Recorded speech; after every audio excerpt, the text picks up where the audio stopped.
আসসালামু আলাইকুম। আপনারা সকলে কেমন আছেন? আশা করি সকলে অনেক ভালো আছেন। আজকে আমি আপনাদের সঙ্গে শেয়ার করব কবিতরের মাংস ঝোল রেসিপি। তো আমার হাজব্যান্ড অনেক অসুস্থ বিগত বেশ অনেক দিন ধরেই। তো যাই হোক, আমার শ্বশুর শাশুড়ি বাসা থেকে মানে গ্রাম থেকে কবিতরের বাচ্চা বেশ 4-5টার মতো পাঠিয়ে দিয়েছে। তো আমি সেখান থেকেই দুইটা রান্না করে আপনাদের সঙ্গে শেয়ার করব। তো আজকে আমি এটা কিভাবে রান্না করেছি সেটা আপনাদের সঙ্গে শেয়ার করব। দেরি না করে রেসিপিটি আপনাদের সঙ্গে শেয়ার করি। প্রথমেই আমার রান্নার জন্য যা প্রয়োজন কবিতরের মাংস আমি দুইটা এখানে নিয়েছি। দুইটায় বেশ অনেকটাই হয়েছে। তো আমি সুন্দরভাবে কেটে ধুয়ে পরিষ্কার করে নিয়েছি। আর এখানে একটি কয়রা বসিয়ে দিয়েছি। দিয়ে দেওয়ার পর সুন্দরভাবে এখানে কয়রাটা গরম হয়ে আসলে দিয়ে দিলাম কিছুটা তেল। আর দিয়ে দিব বড় সাইজে হাইব্রিড রসুন 4 ফালি করে দিয়েছি, মানে অনেক বড়। আর কবিতরের মাংস তো সেদ্ধ হতে অনেক কম সময় লাগে, সে কারণে আমি 4 ফালি করে নিয়েছি। দিয়ে দিলাম 2-3টা কাঁচামরিচ চিড়ে, আর দিয়ে দেবো হাফ কাপ পেঁয়াজ কুচি। দিয়ে দেওয়ার পর সুন্দরভাবে এটাকে আমি হালকা করে ভেজে নিচ্ছি। তো সুন্দর একটা কালার আসার পর্যন্ত একটু সময় নিচ্ছি।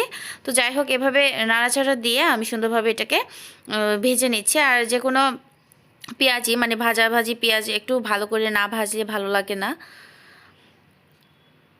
তো এই যে আমি সুন্দরভাবে ভাজার পর 2টা সাদা এলাচ দিয়ে দিলাম, 2-3টা লবঙ্গ ও গোলমরিচ, 2টা দারুচিনি, আর দিয়ে দিলাম ছোট সাইজের একটা তেজপাতা মাঝখান থেকে ফালি দিয়ে দিলাম। তো দিয়ে দেওয়ার পর ভালো করে একটু নাড়াচাড়া দিয়ে এটাকে আমি রান্না করব।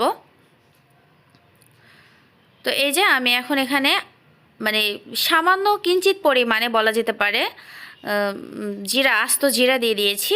আস্ত জিরা বরাবরই ভালো লাগে খেতে, দাঁতে পড়লে অনেক টেস্ট আসে। অনেকে পছন্দ করে না, সেক্ষেত্রে আপনারা গুঁড়াটা ব্যবহার করতে পারেন।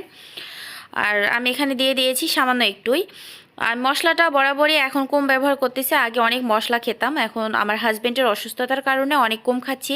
তা বাদেও খুব একটা মানে ভালো করে রান্না করি না বাসায়। সাধারণত আপনাদের সঙ্গে শেয়ার যখন করি তখনই একটু করি। তো যাই হোক, এর মাঝে কিন্তু আমি পানি দিয়ে দিলাম। তারপরে মরিচ গুঁড়া, হলুদ গুঁড়া, লবণ, জিরা গুঁড়া, ধনিয়া গুঁড়া, আপনার গরম মশলার গুঁড়া, আদা রসুনের পেস্ট সব দিয়ে দিলাম পরিমাপ মতো, হাফ চা চামচের মতো করে দিয়ে ঢাকনা দিয়ে ঢেকে মশলাটা আমি কষিয়ে নিচ্ছি। তো যাই হোক, ভালো করে মশলাগুলো কষিয়ে নিচ্ছি।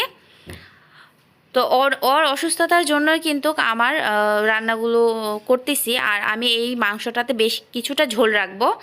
আর খুব একটা কিন্তু তেল দেই নাই। মাংস রান্না করলে অলরেডি মাংসতে একটু তেল মশলা না হলে একদমই খেতে ভালো লাগে না। তো যার কারণে যতটুকু প্রয়োজন, না দিলেই না, ঠিক ততটুকুই দিয়েছি। তো এভাবে মশলাগুলো সুন্দরভাবে আমি কষিয়ে নিচ্ছি। কষিয়ে নিতে নিতে যখন দেখব যে তেল চলে আসছে উপর থেকে, তখন আমি এই যে 2টা কবিতরের বাচ্চা আমি সুন্দরভাবে কেটে ধুয়ে পরিষ্কার করে নিয়েছি, সেই 2টা কবিতরের বাচ্চা আমি এখানে দিয়ে দিয়েছি। দিয়ে দেওয়ার পর ভালো করে এখানে নাড়াচাড়া দিয়ে মশলার সঙ্গে একটু ভেজে নেব বেশ কিছুক্ষণ। তো বেশ কিছুক্ষণ ভালো করে এটাকে ভেজে নিচ্ছি। তো এভাবে যদি ছোট সাইজে দেশি রসুন থাকে, এভাবে যদি এই দেশি মানে কি বলে কবিতরের বাচ্চাতে যদি দিয়ে রান্না করেন, অনেক টেস্ট লাগে। রসুনটা খেতেও ভালো লাগে, আর রসুন হার্টের জন্য খুবই ভালো। আর আমার হাজব্যান্ডের হার্টেরই অসুস্থতা, আমার হাজব্যান্ডের হার্টে ছিদ্র দেখা দিয়েছে এবং ইমিডিয়েটলি অপারেশন করার কথা বলেছে। তো সেইটারই প্রিপারেশন চলতেছে আমাদের।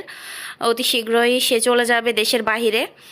আর আল্লাহর রহমতে আপনাদের দোয়াই ভালোবাসায় ও যেন সুস্থ হয়ে আসে, আপনাদের কাছে আমি এটাই দোয়া চাচ্ছি। অবশ্যই আমাদের জন্য দোয়া রাখবেন। তো এইভাবে কথা বলতে বলতে আমি সুন্দরভাবে মশলার সঙ্গে ভালো করে মাংসটা কষিয়ে নিচ্ছি। আসলে মানুষের সুখ বেশি দিন কপালে সয় না, অনেক কষ্টের পর সুখের মুখ এখন দেখতেছি। মানে সুন্দরভাবে একটু সংসারটাকে গুছিয়ে নেব, সেই সময় দেখা যাচ্ছে আমার হাজব্যান্ডের এত বড় আল্লাহ একটা অসুখ দিয়ে দিল। যাই হোক, ব্যাপার না, হয়তোবা ধৈর্যের পরীক্ষা নিচ্ছে, আমাদের পরীক্ষা করতেছে। তো আমরা সবসময় প্রস্তুত, আল্লাহ যেটা যখন দেবে সেটার সম্মুখীন হওয়ার জন্য আমরা সবসময় প্রস্তুত। আমি জানি আল্লাহ দিয়েছে, আল্লাহ ভালো করবে, আল্লাহ সব কিছু করনি আল্লাহ দেখনিওয়ালা।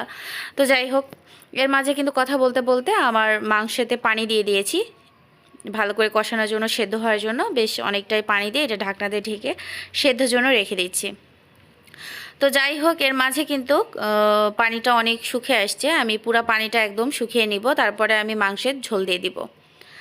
তো এভাবে আমাদের পুরা পরিবার, আত্মীয় স্বজন থেকে শুরু করে আমাদের পরিবার পুরাটাই অসুস্থ আমার হাজব্যান্ডের টেনশন করে করে, কারণ ও বংশের বড় সন্তান এবং সকলের আদরের ভালোবাসার। তো তারই এত বড় একটা অসুস্থতা হয়ে গিয়েছে। শুধু হার্ট ছিদ্র না, ওর একটা রক্তনালীরও প্রবলেম আছে, আর থাইরয়েডের প্রবলেম, অনেক অনেক অসুস্থতা তার শরীরের ভিতর দেখা দিয়েছে। তো আপনাদের দোয়া ও ভালোবাসা আর আল্লাহ তাআলার রহমতে সব ঠিক হয়ে যাবে আমি আশা করতেছি। তো অতি শীঘ্রই সে দেশের বাহিরে চলে যাবে। আপনাদের দোয়া ও ভালোবাসা পেলে সে সুস্থ হয়ে আবারও চলে আসবে। তো এর মাঝে কিন্তু কবুতর মাংসটা আমার একদম কষানো হয়ে গিয়েছে। এখন এখানে পানি দিয়ে এটাকে আমি ফুটিয়ে নিব এখন।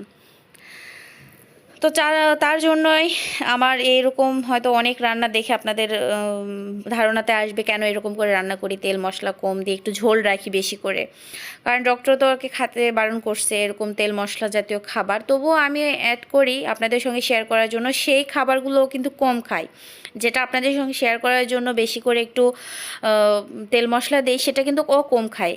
এখান থেকেও দেখা যাচ্ছে শুধু মাংস বা একটু ঝোল খাবে তেল বাদ দিয়ে।